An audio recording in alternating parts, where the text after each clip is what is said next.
Bonjour à toutes et à tous, bienvenue Pierre. Alors Pierre Van Ingeland, tu travailles chez Total Energy et aujourd'hui on va parler de LLM for Trading, de d'IA générative pour le trading. Alors on a tous hâte d'en savoir un peu plus. Est-ce que tu peux nous dire un petit peu ce que tu fais et pour toi nous redonner un peu les principaux défis que tu rencontres actuellement dans ton activité trading? Oui, bien sûr. Alors déjà, merci de m'accueillir au sein de cette conférence. C'est vraiment l'occasion de découvrir beaucoup de sujets super intéressants. Donc moi, je suis en charge, je suis Digital Officer et en charge de l'innovation pour la partie trading de Total Energy. Partie trading de Total Energy, en fait, c'est à peu près 1500, 1400 personnes, on va dire, réparties principalement sur Genève, là où on a notre hub de trading, et aussi sur Singapour, Houston, Paris et Dubaï. Voilà, c'est un peu l'activité. Et après, c'est séparé en fait entre différents trading, on va dire. Il y a le trading historique de pétrole avec toute la partie logistique autour du shipping, et il y a le trading peut-être plus récent de gaz et d'électricité. Et tous les tradings sont désormais mutualisés sur Genève. Et quels sont les principaux défis que vous rencontrez sur la partie trading aujourd'hui? Alors il y a pas mal de Technologique. défis technologiques, oui. Alors il y a pas mal de défis, mais qui sont liés finalement aux enjeux métiers. Il y a des niveaux de maturité qui peuvent être très différents.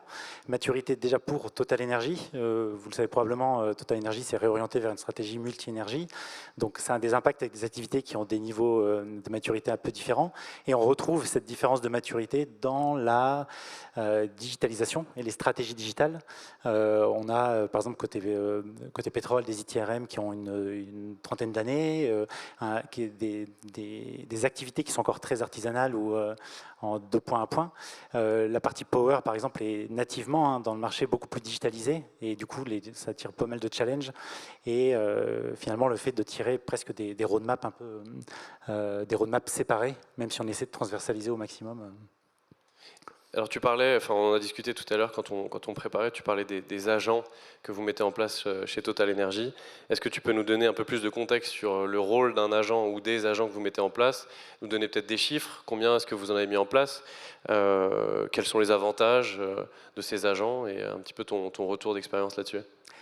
Avec plaisir. Alors, bien qu'on ait un peu des fondations digitales qui sont encore en train d'être construites, avec le fait d'aller sur le cloud, le fait de gérer différents aspects autour de la donnée, on travaille en parallèle à une roadmap plus innovation autour de la GenAI.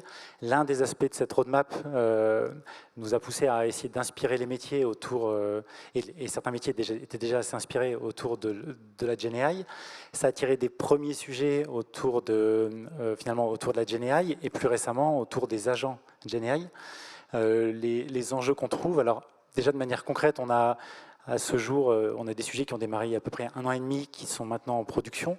Ils ne sont pas nombreux encore et ils ne sont pas complètement intégrés dans notre écosystème IT. On va dire qu'on a 2 sujets réellement en production. Et après, ils tournent. Voilà. Ce sont des sujets qui peuvent se positionner en fait à différents niveaux de la chaîne de valeur autour autour des commodités, autour de l'énergie, du trading d'énergie. Ça peut être vraiment, on en a un typiquement qui est un peu avant la phase de deal, qui va être un peu l'accès à l'information, de l'aide à la décision et être capable d'accéder en langage naturel à différents types de données, de deals pour mieux comprendre ce qui se passe et l'historique sur un marché. Et on a des choses un peu plus en aval, alors durant finalement la phase de deal, voire presque en post-deal, autour de la détection d'anomalies. Ici, peut-être ce qui est intéressant sur ces 2 sujets, c'est qu'il y en a un qui s'est positionné vraiment comme un nouveau sujet et un nouveau produit qui est celui d'aide à la décision, où vraiment ça partait de rien et puis on a amené ce nouveau produit, AI en fait. Et l'autre, finalement, c'est une évolution d'un sujet qu'on avait déjà, qui était traité avec du machine learning plus classique, de l'apprentissage supervisé, et finalement qui a gagné en performance avec l'arrivée de la GenAI et les capacités que ça a apporté à ce niveau-là. Vous avez lancé en tout cas le développement de 2 cas d'usage. Ces 2 cas d'usage, ils ont émergé comment chez Total Energy? Alors on a donné un petit coup de pouce, on va dire, l'équipe innovation, c'est-à-dire qu'on a, on est amené, donc on a un espace physique, une sorte de espace de coworking dans l'entreprise avec un style un peu différent et via lequel on fait un ensemble de conférences, de présentations avec des partenaires externes pour essayer d'inspirer au maximum les métiers. Et finalement, ces usages, ces idées, elles ont émergé de séances un peu proposer au métier. Après, il y a aussi, sur l'un des deux sujets, par exemple, il y avait des métiers qui avaient des appétences particulières, hein, autour du middle office notamment, des gens qui déjà suivaient activement tout ce qui se faisait autour de ChatGPT et qui, naturellement, ont pris le lead sur le fait de proposer des sujets métiers.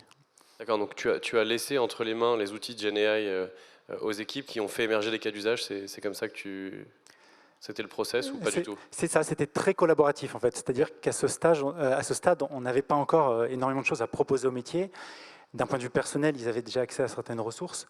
On était en train de proposer des ressources similaires, hein, comme Bing for Enterprise, qui permet de gérer la confidentialité de nos données tout en ayant l'expérience un peu comme ChatGPT. Et du coup, autour de ces idées-là, ce qui s'est dessiné, c'était en fait le besoin était un peu plus poussé que les solutions sur étagère. On a étudié les solutions sur étagère, mais à l'époque qui n'étaient pas tout à fait matures. Hein, et du coup, on a travaillé avec eux et avec des partenaires comme AWS aussi, hein, pour essayer de creuser ce qui était possible de faire et réaliser des pilotes qui sont avérés assez convaincants en termes de valeur métier. Et du coup, quels sont les avantages de ces cas d'usage? Parce qu'avant, vous faisiez 100, aujourd'hui avec, qu'est-ce que ça donne? Alors, c'est intéressant, bien que la valeur métier soit confirmée, on se rend compte que ça tire pas mal de nouveaux challenges. On se rend compte par exemple que le métier a besoin d'être beaucoup plus onboardé peut-être que ce qu'on faisait avant, à savoir qu'en fait c'est lui qui maintenant sur ses agents va écrire un certain nombre d'instructions pour les agents, donc il va être amené de manière continue à travailler sur le produit pour l'améliorer. Et on a mis en place un peu des mécanismes hein, finalement pour qu'ils puissent directement donner un jeu d'instructions à ces agents LLM. Voilà. Donc en fait, tu es un petit peu obligé quand même de créer de l'adoption dans tes équipes, ou de manière générale chez Total Energy, c'est appréhendé comment?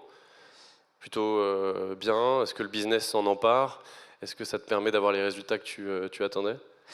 Une fois de plus, on a des vitesses très différentes en fait, hein, donc au niveau de l'adoption. Donc on a des gens qui vraiment en fait sont intéressés, ceux qui sont intéressés pour leur propre activité, qui arrivent à se projeter, ils vont vraiment être partie prenante, quitte à essuyer un peu les plâtres. Et c'est sur ces gens-là qu'on s'appuie. Hein, c'est un peu les digital champions qu'on trouve dans pas mal d'entreprises. Certains autres métiers, en fonction de la criticité du métier, j'ai envie de dire, du côté central de leur activité pour l'activité du trading, on va essayer de se diriger vers des solutions un peu clés en main ou au contraire personnaliser l'expérience parce qu'on a des vraies niches de valeur à aller chercher.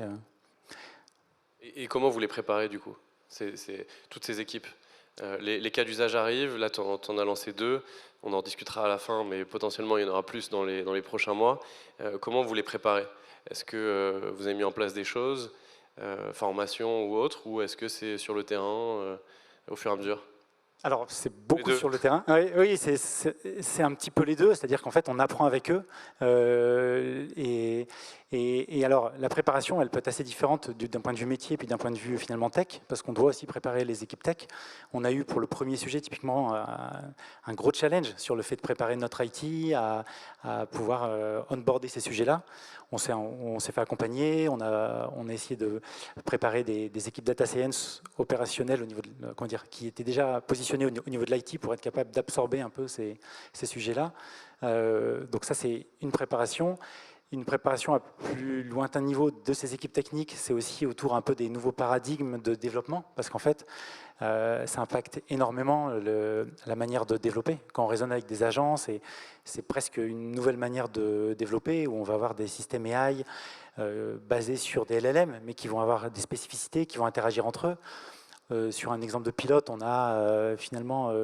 on se rend compte qu'on a presque un agent superviseur qui vient superviser des agents spécialisés dans la recherche web, dans l'analyse ou le résumé de certaines données. Tout ça, c'est une manière de programmer qui est très différente. Donc ça, c'est vraiment l'impact sur les équipes techniques qu'on cherche à anticiper au maximum avec eux en prenant de leur bande passante pour échanger sur ce sujet-là. Après, avec les équipes métiers, on s'adapte vraiment au cas par cas. En tout cas, on a des phases de test et de co-création qui sont peut-être beaucoup plus prononcées et conséquentes que ce qu'on avait pu voir même avec des équipes avec qui on fonctionnait en mode agile, avec des product owners côté métier. Là, en fait, on a besoin de plus qu'un product owner côté métier. On a besoin d'un product owner qui soit sensible à la cause côté métier, et puis qui tire avec lui une partie de son équipe quand il a une équipe, ou certains autres champions pour travailler le sujet. Je profite parce que tu commences à partager des learnings. Je vais te poser la question plus franchement. Tu as lancé 2 cas d'usage. Quel est le ROI si tu arrives à le mesurer, et surtout quels sont tes apprentissages? Qu'est-ce que tu en apprends? Quels sont les apprentissages que tu peux partager peut-être à tout le monde ou à tous ceux qui voudraient se lancer dans ce type de cas d'usage?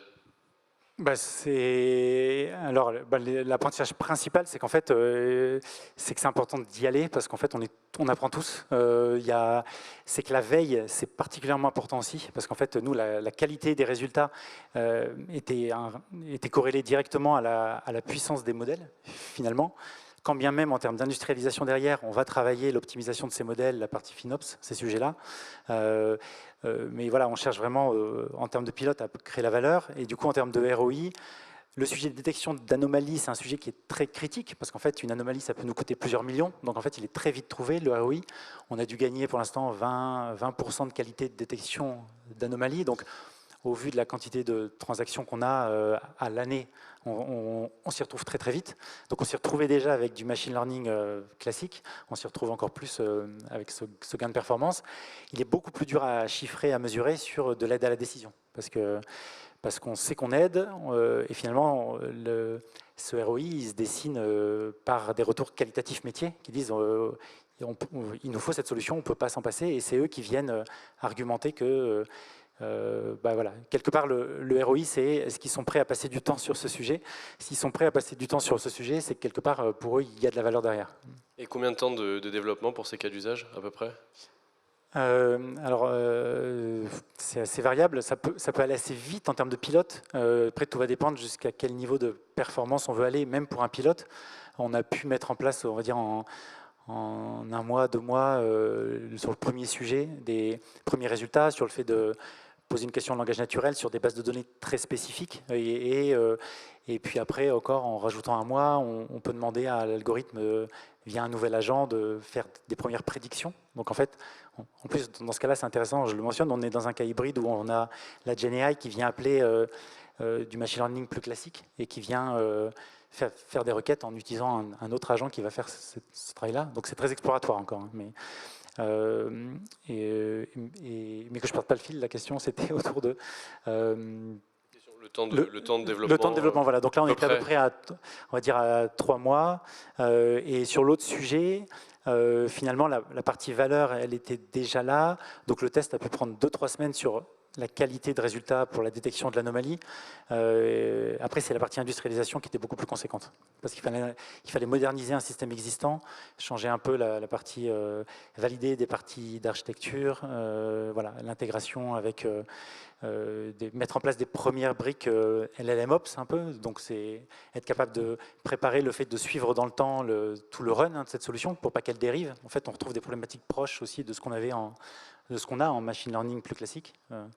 Et ça, c'est pas fini. Hein. Ça, clairement, on n'a pas un niveau de maturité encore abouti sur ce sujet. Hein. Voilà. Et du coup, tu t'es dit que ça marchait bien. Tu t'es dit, bon, bah, il nous faut encore plus d'idées. Et tu as lancé un hackathon qui va avoir lieu en septembre pour avoir encore plus d'idées GenAI pour votre secteur d'activité. Et tu faisais un constat, enfin un début de constat qui n'est pas véridique, ou en tout cas vérifié. Tu veux nous en dire 2 mots et on finira là-dessus? Oui, avec grand plaisir. Et puis peut-être c'est l'occasion de souligner, parce que ce hackathon, on ne l'organise pas seul. Et on est ravis d'avoir Artefact qui nous accompagne sur ce sujet-là. Donc vous nous accompagnez notamment sur toute la partie organisation, la partie événementielle. Et c'est essentiel pour l'adhésion des métiers. Ça a le titre hackathon, mais en fait, ce qu'on veut vraiment mettre en avant, c'est que c'est un hackathon business. Donc voilà, ça a suivi différentes étapes. Des étapes en juillet où on était autour de la collecte d'idées. Et finalement, les métiers ont été assez assez inspiré là-dessus, voilà, parce qu'on a eu plus de 50 idées poussées par les métiers. Voilà, on a eu des cycles après de présélection et là on en est la cible, c'est d'accélérer une dizaine d'idées donc en septembre. Donc on se réjouit d'avoir autant d'idées. On inquiète un peu les équipes opérationnelles qui sentent les sujets venir, sachant que quand il y a du momentum métier, c'est un peu dur d'expliquer qu'on est obligé de temporiser, d'avoir des roadmaps d'implémentation. Mais voilà, le meilleur reste à venir autour de ces sujets-là et on espère que ces 10 sujets pourront nous faire avancer sur ce sujet. En tout cas, les équipes ont l'air d'avoir pas mal d'idées sur la thématique GenAI for Trading, donc c'est bon signe. Ah oui, on s'en réjouit et puis il n'y a plus qu'à y aller maintenant. Donc, prochaine étape, l'année prochaine, Grand Palais, pour nous dire combien de projets ont été lancés. Avec grand plaisir. Ça marche. Merci beaucoup, mesdames et messieurs. Pierre, merci. On peut l'applaudir. Merci à vous. Merci beaucoup. Bonne journée.